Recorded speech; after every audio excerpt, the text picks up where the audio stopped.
par rapport au temps de la guerre froide, nous ne sommes plus dans des situations de confrontation de blocs. Il reste un bloc occidental, il n'y a plus de bloc soviétique. Nous ne sommes plus dans une confrontation d'idéologie, comme pendant la guerre froide.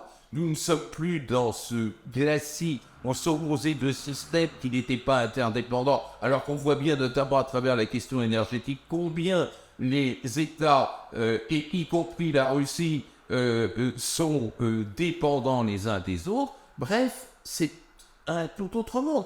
Du temps de la guerre froide, on parlait avec une certaine condescendance du tiers-monde pour expliquer que c'était la périphérie de ce qui était le cœur vivant du monde, le rapport Est-Ouest.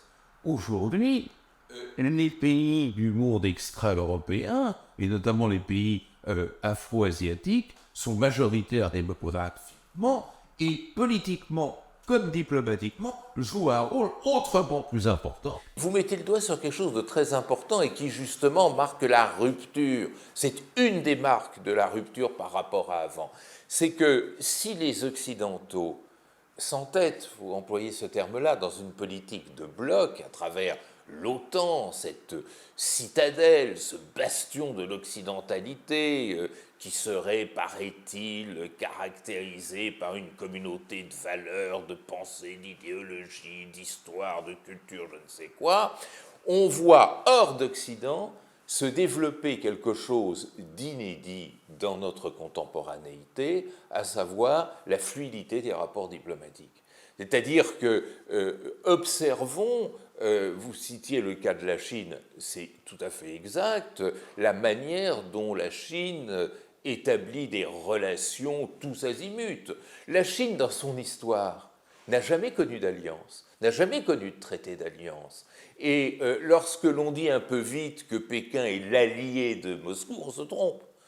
Pékin est fondamentalement inscrit dans la dialectique de ses intérêts propres, je dirais ses intérêts impériaux, et de la mondialisation dont elle veut tirer le maximum de bénéfices. Mais elle n'est pas dans des réseaux d'alliance. Elle appartient à des organisations comme l'Organisation de la coopération de Shanghai, par exemple, mais elle n'est en aucun cas liée par des traités d'alliance de même nature que l'Alliance atlantique. Et Poutine lui-même en joue beaucoup. Regardez les relations entre Poutine et Erdogan, par exemple.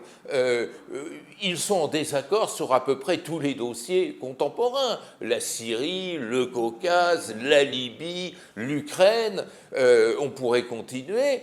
Et pourtant, ils ne cessent de monter des coups diplomatiques ensemble. Regardez les relations surprenantes entre la Russie et l'Arabie saoudite. L'Arabie saoudite, c'était la quintessence même du petit frère de l'Occident, allié, presque chevillé au corps aux États-Unis. Et voyez comment, sur le dossier pétrolier, un accord, une coopération étonnante s'est établie entre Riyad et Moscou. Troisième exemple, Israël. Israël qu'on considère comme la pointe avancée de l'Occident au Proche-Orient, mais qui n'hésite pas à pactiser avec Moscou pour pouvoir mieux bombarder les positions du Hezbollah en Syrie.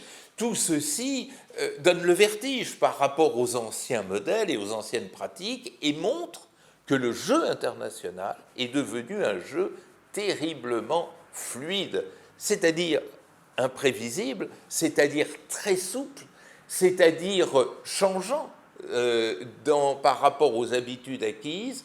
Et c'est vrai que dans cette fluidité acquise, eh bien, l'Occident est regardé comme un bloc refermé sur lui-même, et donc soupçonné en même temps d'arrogance et d'une certaine façon de cultiver l'entre-soi.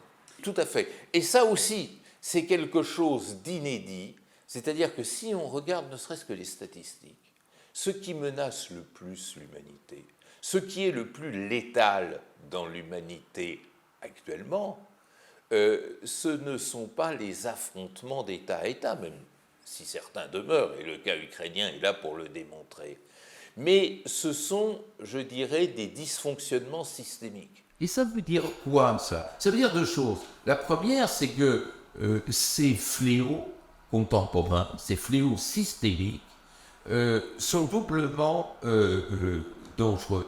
D'une part parce qu'ils tuent directement, c'est des chiffres que j'ai connus, et d'autre part parce qu'ils sont de plus en plus à l'origine des formes nouvelles de conflictualité, comme au Sahel, comme au Moyen-Orient. Cette insécurité humaine devient une double menace, une menace directe et une menace indirecte par les conflits et les tensions qu'ils créent. Ça, c'est un premier élément. Deuxième élément, de grande nouveauté, il faut maintenant apprendre que la sécurité, ce n'est pas tant une affaire de relations bilatérales entre deux ethnies potentielles, c'est l'affaire d'un dérèglement systémique qui frappe indistinctement l'ensemble de l'humanité, qui n'est pas lié à une stratégie, mais qui est lié à un dérèglement, et qui implique donc une gouvernance globale de la planète. Sans réponse collective, le risque sanitaire, le risque climatique, le risque alimentaire, eh bien, demeureront et même se renforceront.